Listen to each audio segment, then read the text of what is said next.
Thank you very much again, Jim McKay. And now let's get to the fight itself, to the one that has caused national controversy and national headlines throughout the past week. Let's go to the Central Maine Youth Center and fight announcer Johnny Addy. And the referee, ladies and gentlemen, the former heavyweight champion of the world, Jersey Joe Walcott.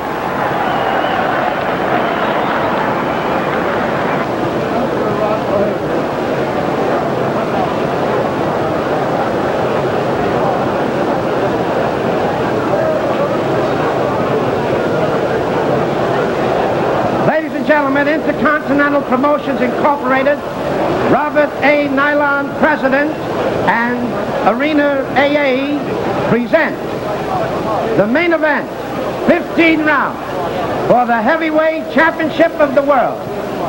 The principals, introducing from Denver, Colorado, he's wearing black trunks, he weighs 215 and a quarter, the former heavyweight champion, and now the challenger, Sonny Liston.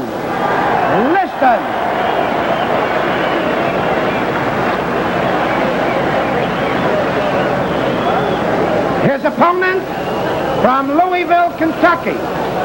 He's wearing white trunks. He weighs 206. The heavyweight champion of the world, Muhammad Ali.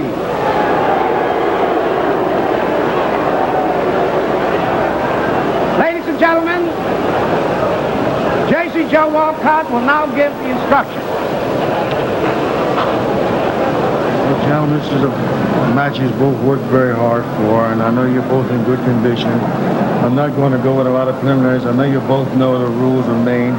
So I'm in here to enforce them. So I'll say to you, keep your punches up, protect yourself at all times. Good luck. Shake hands, come out fighting.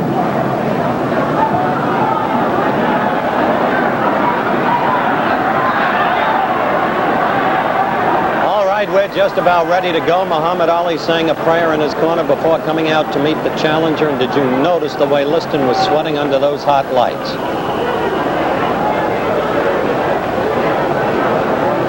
15 seconds from the bell, our ABC clock timing the fight will be superimposed at the bottom of your screens.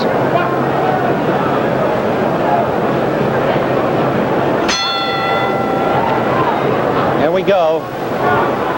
Tactics the same as in the first fight. Established almost immediately.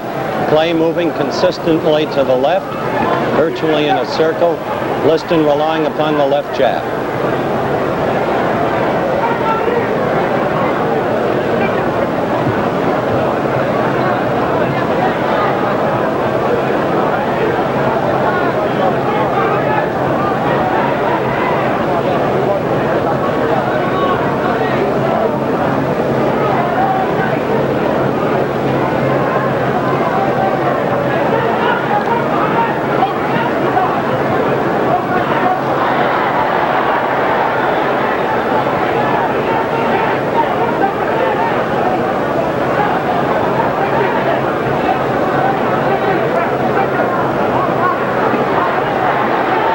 To 1 minute. 1 minute, the time officially proclaimed by the Maine Boxing Commission as the end of the fight. Good right by Clay.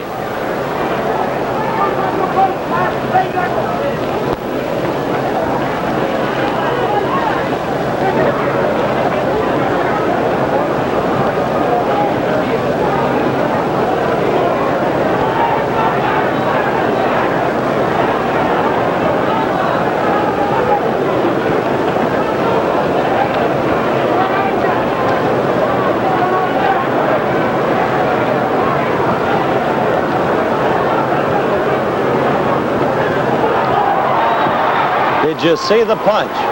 Did you see it?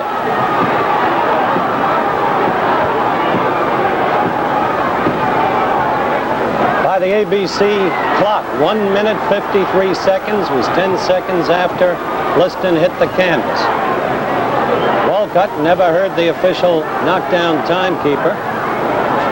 Liston never heard a count. Walcott leaves the fighters. Liston still has reflexes. Look at him duck. Now Walcott has gotten information that Liston was down for a count of 10 and more. And so the fight is over, and Muhammad Ali is still the champion in a scene of bedlam, chaos, and confusion.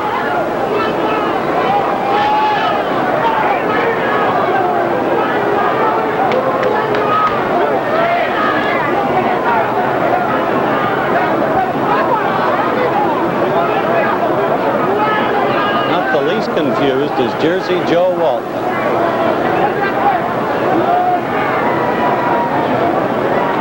The Liston frustration. The bandages come off. There is the confused one.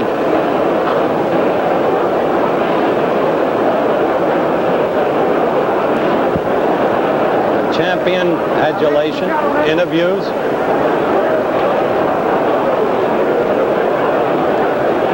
Gentlemen, the timekeeper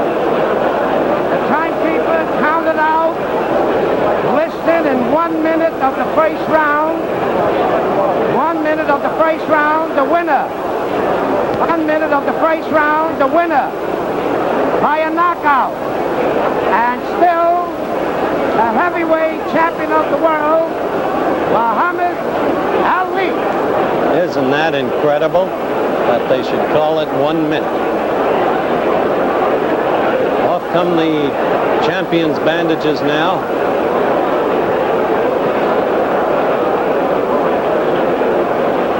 And the champion tells the press exactly how he feels about at least some of them. But you can hear the crowd chanting in the background, many young Bates College students among them. Now here he's going to talk with the other television commentator, Steve Ellis.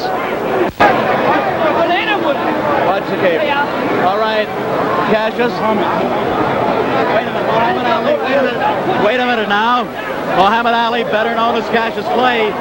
Muhammad, what was the punch that won it for you? You're a real champion at this point. Well, the punch that won the fight for me, I believe was a left hook or a right cross. And one of the two, I really can't think because I was moving too fast. A left hook or a right cross? That's right. All right, now, did you think you were going to be able to do it in the first round? You did it in 6 rounds last time, Cassius. Didn't I tell the world that I had a surprise? And that if I told you the surprise, you would not come to the fight. With me was Almighty Allah and his messenger. And I've been saying my prayers regular, living a righteous life. Right. And as you see, what happened? Oh, wait a minute. Now, let me ask you this, if I may, Cassius. Wait a minute. Mohammed. All right. No, wait a minute. Okay, all right. Mohammed, tell me this. Did you think, did Liston hit you with any kind of shot that maybe hurt you, any whack toward the body? No, he hit at my body, but he hit my arms instead. He hit your arms instead. I'm a little too fast, Steve, to be hit by slow fellas like You seemed very confident at the beginning. Why were you that confident coming out? I'm confident because Allah's with me and his messenger, Elijah Muhammad. All right, now, Muhammad, tell me this. What did you really knock him out with the left hook and the right smash? Well, I would like to see the videotape if you have it. All right, do we have the videotape? Yes, we do. Show you more. All right, we have the videotape, and let's try for viewers all over the world see what we had. Beautiful footwork. I was getting ready to come in there with a pretty right, but he was in the way. He was in the way. Yes, I must say this was an easy payday. My shape was so good, it really surprised me. I came in at Now you're going to hit him. Watch closely.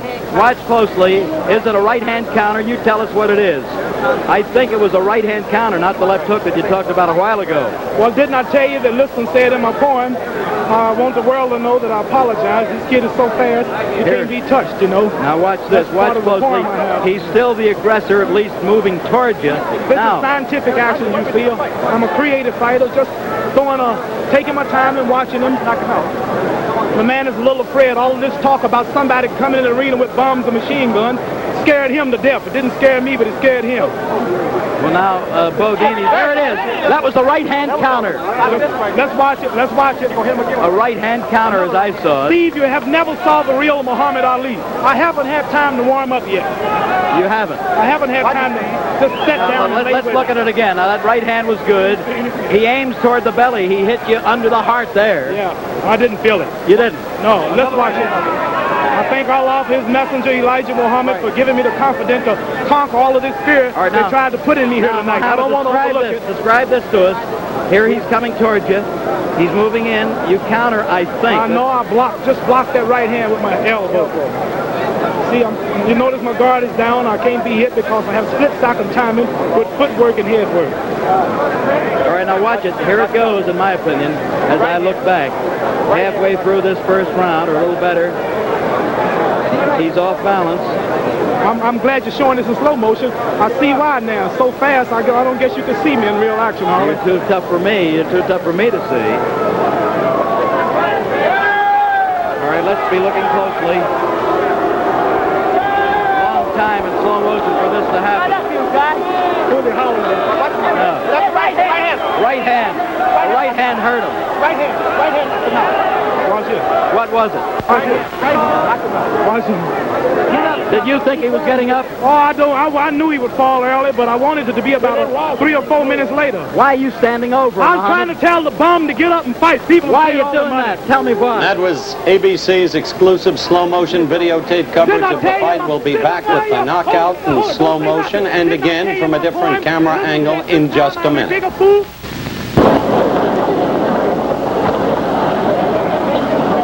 Now once again, here is the knockout in slow motion.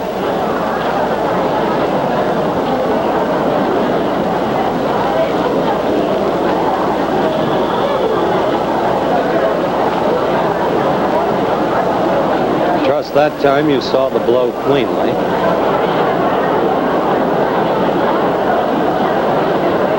Now observe closely the extraordinary sequence of events that follows. First, the refusal of the champion to go to a neutral corner.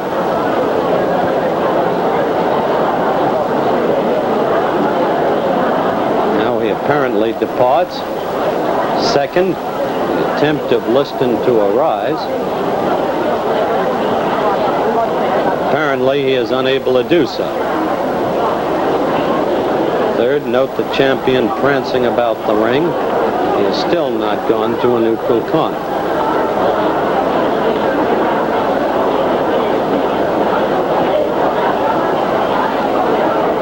Fourth, the fight actually resumes.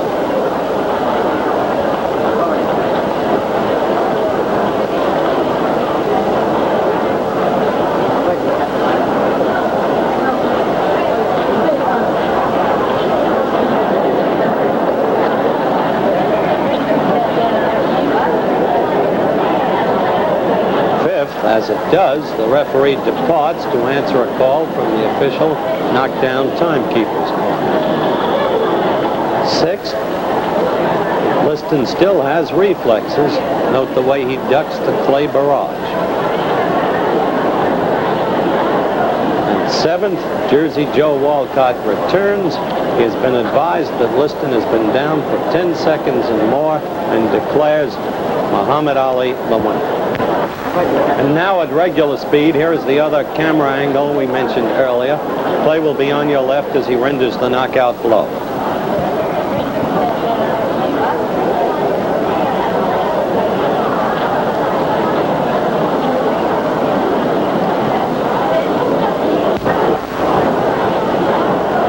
And there you saw it once again. Now, before we go to Robert Riegel, let's listen to some post-fight comments by Liston and Muhammad Ali. What happened when you tried to get up? Do you think the fight would stop before it should have? Well, only thing I was trying to pick up the count. He was trying to pick up the count. Did you hear the count? Did you know? No, I didn't. You didn't hear the count? He didn't hear the count, didn't know what it was. There was no count, he couldn't hear it. Was there a punch thrown before the right hand? No. How powerful was the punch in your opinion? It was fair. Wait a minute. What is this? Said it was a fair punch. Sonny, did the punch surprise you? Clay says it was a new tactic to counter right. It was a surprising punch. If you had picked up the count, would you have been able to continue? Yes, I If he picked up the count, he would be able to continue. Myself, I think so. Yes. Well, I would say the number one contender, Terrell, either one, yeah. Chavallo, either, but it don't make no difference. I'm in a position now where I can't squawk. I might have to fight you. He's in a position now where he can't squawk and have to fight anybody. He seemed to be in good humor. Did you hear it, Lester? Yeah. Ain't no use, ain't no sense of being in bad humor. Sonny, do you feel a disappointment at all? What actually are your Yes, I do. Feel real disappointed. I think it was because of my main point was to get him and get it over with. What was your plan? Were you going to try and get him early or stay with him? Well, I was going to stay with him. He got hit hard. I hit him with a punch that Jack Johnson used called the anchor punch. Stephen Fetcher, the old great Hollywood movie star, as I told you, he's working with me, and we were in secret training on something called the anchor punch. And this is a punch that Jack Johnson took to the graveyard with him. Nobody knew it but Stephen Fetcher, and it's a twist-like chopped right hand that is hard to see. And I told a few of you fellas when you were at Chicopee, Massachusetts at my training camp, if you can remember clearly, I was demonstrating the right. Do you remember? Why don't you show us how it went, Chad? Do you? Yeah. How does it go? It's a snap punch, and you can't punch it until the man is coming in at you. That's like a head-on collision. One car doing 50, hitting the back of another car going 50, doing the same way, it's not much shock. But you turn the car around and bring them together head on, it's a shock. So the man, I had to time the man with my rhythm and bouncing where he was coming at me and where I was meeting him, and just, that's all. Goodbye, Jack. Twist. And you can't see it, but if you were hit with it, all of you would be out. Muhammad, was he... In boxing, when the championship of the world is at stake, defeat without punishment always creates doubts in the minds of the fans. I guess that's because of the great fighters we've had down through the years, the great fights, and the great pictures of those fights. Like this one, the day Jack Dempsey gave a tremendous beating to Gibbons in Shelby, Montana in 1923. Or this one, when Rocky Marciano won his world championship in the 13th round with his tremendous right hand to Jersey Joe Walcott's chin. There was never any doubt about this punch or about Marciano causing the damage. Or in the two fights with Izzy Charles and the tremendous punishment Charles took and Marciano's battered face. It was all there for everyone to see. But in Lewiston, Maine, in the last heavyweight championship fight between Liston and Clay, there was a great deal of doubt. This is the first punch of the fight. Clay throwing a right hand over Liston's left jab. This is Clay's second right hand, the one many people thought was the best punch of the evening. It caught Liston on the chin, but he kept on fighting. And this sequence shows precisely what happened and how the punch in question was landed. Clay was circling to his left, as he always did in the first fight and in this fight. Then Sonny Liston threw his 17th jab. He was short with it. He missed on all 17 jabs of the fight. You'll notice Clay's hands. Both his gloves are below his belt. He's circling to his left, on his toe, and then suddenly he brings his right hand up over Liston's jab and connects on the side of Liston's head. He's pushing off his rear foot.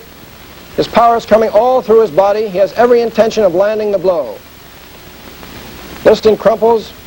His gloves come together, and now if you look at Clay's feet, he's swinging to the right. He seems to be off balance, but the punch has landed. And then he follows through with a left hook, but of course it misses as Liston goes down. This is the punch which so many people did not see. Another question is, for a man like Liston, who had never been floored before, how can one punch like this put him down, especially when thrown by Clay so early in the fight? There is one theory that's very interesting, and that's the karate idea. The idea that a fighter throwing a particular punch in a particular style as Clay can do, because he has this great balance, this great speed which you need in karate, and the fact of the twisting motion at the waist, which a karate fighter always has, and the way when you bring the glove up, you turn your fist over. The karate people call this focusing the punch. A hook is like this, a jab is like this, but a karate punch is like this. I don't say, or no one says, that Clay intentionally threw a karate punch or that he planned this punch, but because of the nature of his style of fighting, it's perfect for throwing such a punch. And perhaps landing here on Liston's head and throwing it in his style, which is natural to him, it was very effective. This could have done it. However, with all the slow motion tape, with all the high-speed film, there is one question to be answered, and one question which photography will never show. And that's, what about the integrity of a fighter, his courage and his skill and his desire to win? No camera showed it that night in Miami when Liston stayed in his corner, and no camera showed it in Lewiston. The immortals, Jack Dempsey and Rocky Marciano, will discuss this idea in a little while, but right now, the famous referee, Ruby Goldstein, and Howard Cosell. Thank you, Bob. And Ruby Goldstein is, of course, the most famous third man in the ring in boxing history. Ruby, you're in the ring. Guy gets knocked down. What do you do? Immediately, I see that the man that scores the knockdown gets to a neutral corner, and in about 4 seconds, I'm back yelling the count into the man that's on the floor, which I pick up from the knockdown timekeeper. How do you hear it from the knockdown timekeeper? It usually comes to the count of 4. I hear it from the knockdown timekeeper in Madison Square Garden, the ball clubs, or where they hold the fights. There is a loudspeaker, and it's very easy to hear. But someplace I wound up where you couldn't hear it in some smaller clubs, and we just read the lips of the announcer.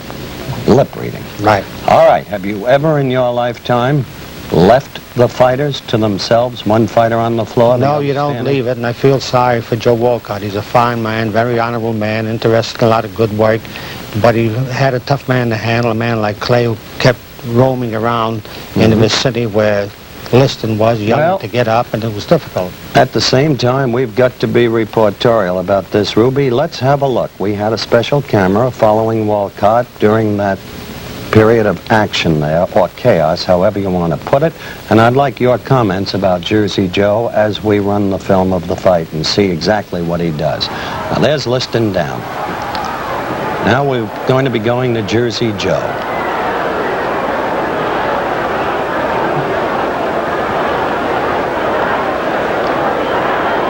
See him looking over there? What would you have been doing? Well, if you notice, he got a little difficulty there with Clay yelling and making motions. But he didn't even go to Clay. Well, he probably don't know where the knockdown timekeeper is sitting, and he probably doesn't hear what he's saying, and he's going over to find out what's going on. It is wrong, but I feel sorry for a fine guy like Walcott.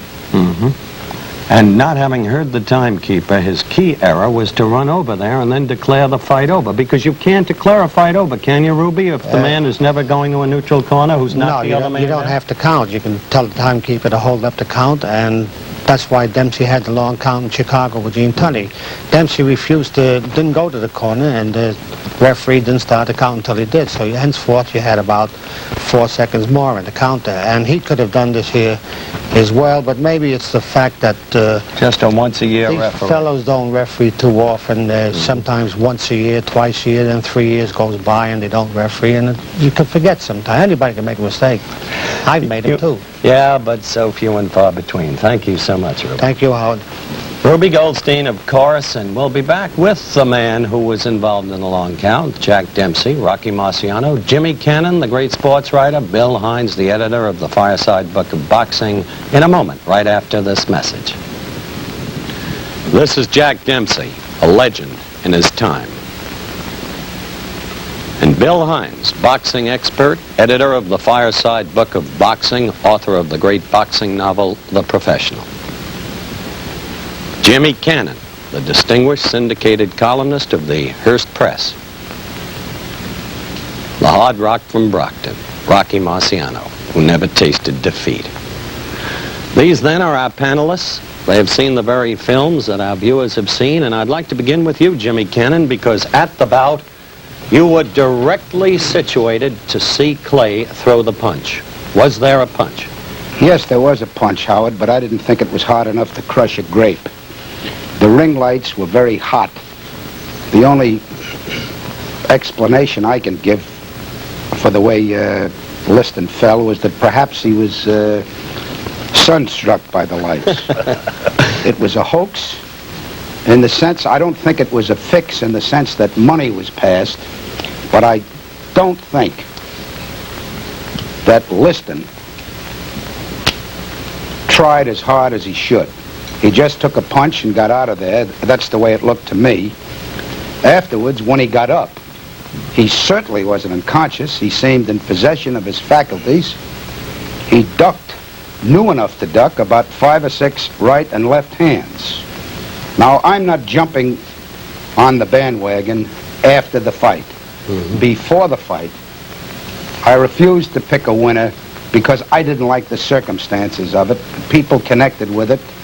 The mere fact that Liston owns 22.5% of the stock in the company that promoted it. They make an excuse that he doesn't really own it anymore, but it's in the name of William Crawford. I asked Sam Margulies, who's connected with the promotion and seems to be Liston's manager, although he denies it, whose name it was in. And he said, William Crawford. And I said, who is William Crawford? And he said, Liston's father-in-law. All right, Jimmy, I'm going to move from that to Rocky Marciano because, Rock, you and I were seated together right beneath Liston, virtually, where he fell. Weren't you under the impression that he slipped or tripped rather than fell? Yes, I did, because Clay was in no position at the time to throw a solid punch. He was moving from side to side in those funny moves that he makes, and it looked like he pulled back through a sort of a leading right hand without too much power.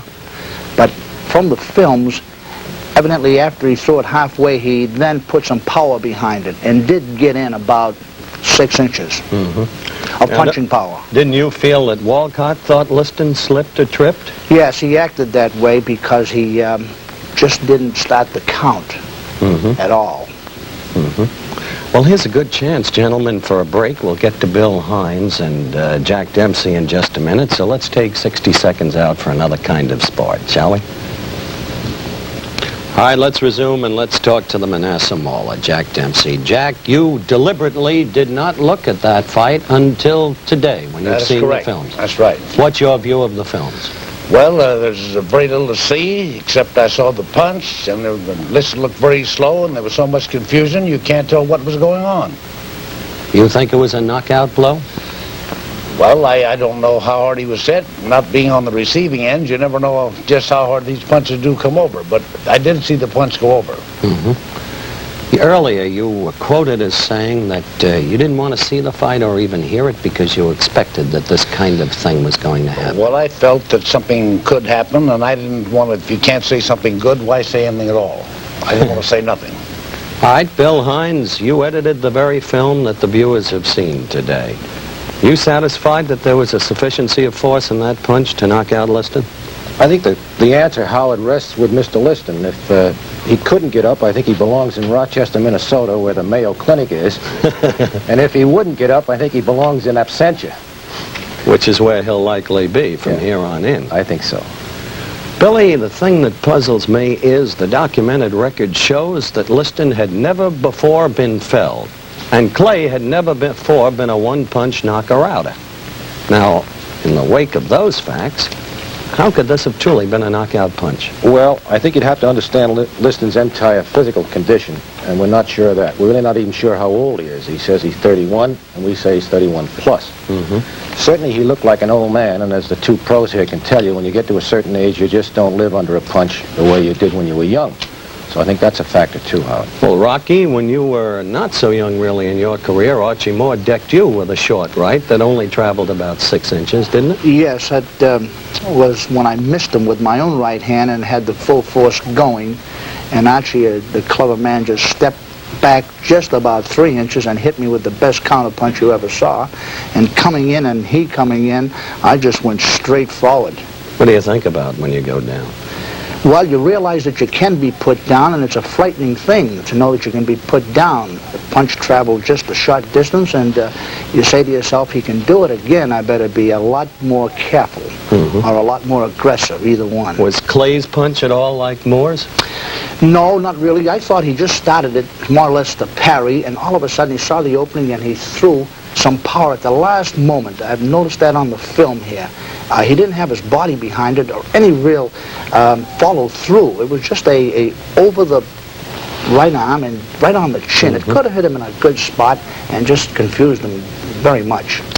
Well, as our viewers can see, that punch continues to remain very much in dispute.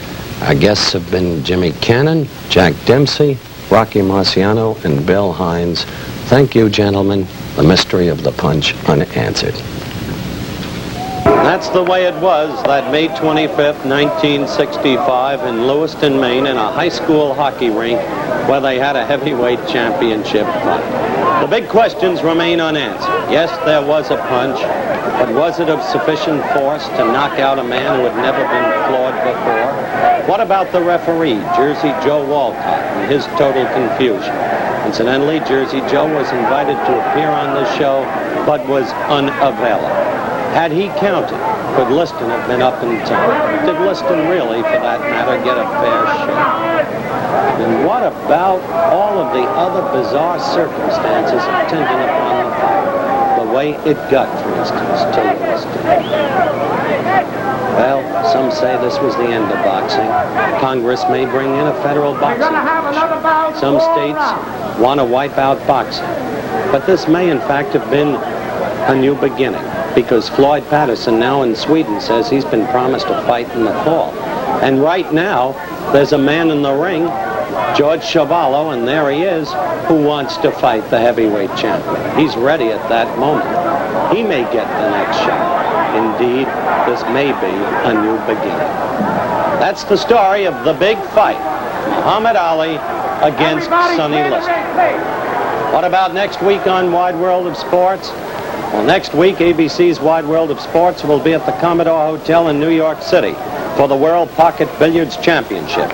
Luther Wimpy Lassiter will be defending his title against Joe Balsas. Lassiter and Balsas meet in the finals of this competition involving an outstanding field of America's pocket billiards players. Also next week, we'll present an outstanding topical event of international significance. So be sure to check your local listings for ABC's Wide World of Sports next week. The executive producer of ABC's Wide World of Sports is Rune Arledge. The Clay Liston segment was produced for ABC by Jim Spence and Jim Colligan and directed by Marshall Diskin, Bob Delaney, and John Sedgwick. Parachuting coverage produced by Jack Lubell and directed by William Bennington. Today's remote pickups were by ABC New York and Hollywood. Nationwide and worldwide travel arrangements for ABC's Wide World of Sports made through and promotional consideration furnished by TWA Trans World Airlines. Remember to check your local listings for ABC's Wide World of Sports next week. Now, this is Howard Cosell saying so long. The preceding program was pre-recorded.